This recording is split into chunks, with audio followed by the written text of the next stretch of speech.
Bom, pessoal, estamos agora na segunda parte, né, da nossa aula. Então, se você está assistindo esse primeiro, volta lá e pega a primeira parte, né? Senão você vai perder a explicação no começo das atividades. Então, nesse vídeo nós vamos explicar algumas questões e também a página 59 do livro de vocês, tá?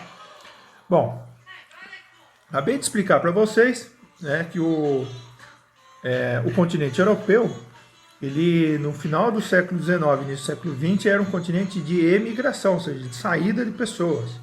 A Europa melhorou muito depois da Segunda Guerra Mundial e esse fluxo se inverteu, né? Hoje a Europa é um dos principais pontos de emigração. Essas setas aqui, ó, estão mostrando o fluxo de pessoas no mundo, né?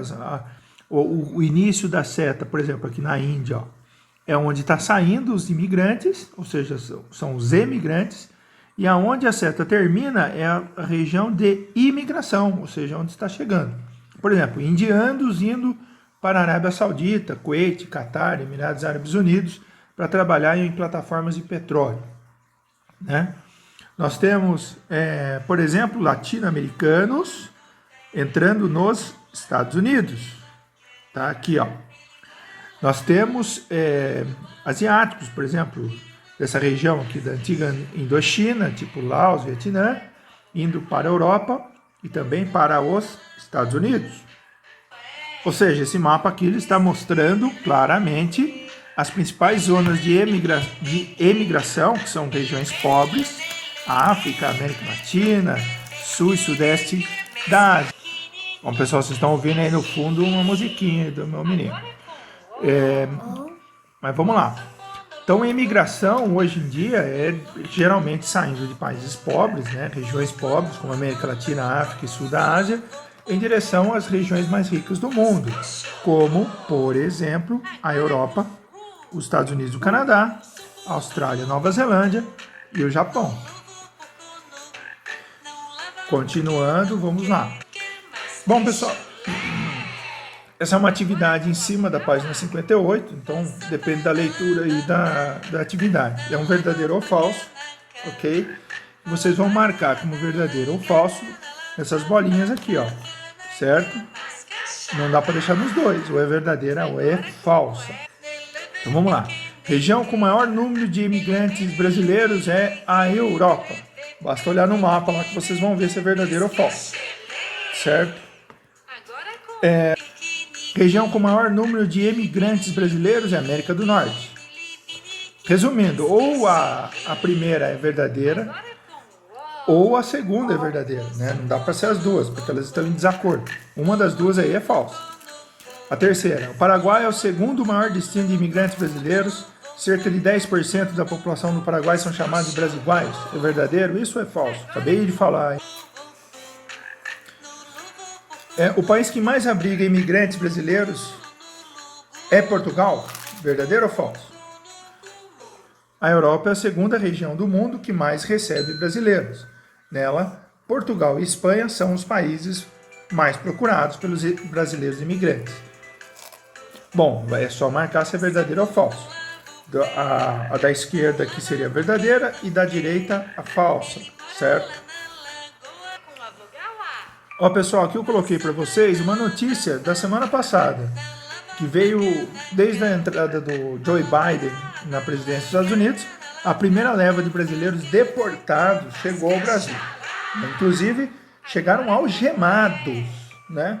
Uma política aí do governo americano que vem desde a época de Donald Trump, mas que não mudou ainda, apesar das promessas de mudança, de melhorar o trato aos imigrantes, que foi feita pelo Joe Biden. Mas a verdade é que, mesmo com a saída de Donald Trump, que foi um presidente que endureceu a vida dos imigrantes, continua sendo difícil entrar ilegalmente nos Estados Unidos, em países desenvolvidos. Existe a polícia de imigração e quem entra ilegalmente tem uma grande chance de ser preso, né? Ficam algemados, às vezes ficam uma semana, 2 semanas lá em galpões, como se estivessem presos mesmo, e são devolvidos algemados até o Brasil. É uma situação humilhante. Não sei se é exagerado isso aí, eu acho bastante exagerado algemar pessoas que não são criminosas, estão tentando uma vida melhor nos Estados Unidos. Muitos não conseguem o processo legal, né? Porque há uma série de exigências para que a pessoa seja aprovada. Então aí parte para a ilegalidade e são muitas vezes presos, né? Existem pessoas que conseguem viver anos e anos de forma ilegal nos Estados Unidos, mas a chance disso ocorrer nos últimos anos ficou bem mais reduzida. Bom, depois que vocês assistirem esse vídeo, tá? O vídeo aqui, ó. Depois que vocês assistirem, vocês vão responder. De acordo com a reportagem acima, a situação dos imigrantes brasileiros nos Estados Unidos após a chegada de Joe Biden ao poder é como? Bom, se você prestar atenção no que eu falei, não precisa nem ver o vídeo, né? Enfim. Bom, pessoal, aqui vocês precisarão ler a página 59 do livro de vocês, ou acompanhar junto com a tarefa mesmo, né? Dá para ler junto com a tarefa se você tiver uma telinha boa aí. Bom, pessoal, a imigração nunca é fácil, né? Esse texto fala justamente das dificuldades de você se adaptar em um outro país, né? Outro idioma, outra cultura, outro modo de viver e pensar, e sofre preconceito, e tem burocracia, às vezes você tem que ficar pagando, né, para ter determinados direitos, né? Você tem que cumprir determinadas metas que os governos estabelecem. Eu tenho um cunhado, por exemplo, que vive na Austrália, ele teve que pagar taxas altíssimas, né, para conseguir o seu visto de permanência, teve que estudar, enfim.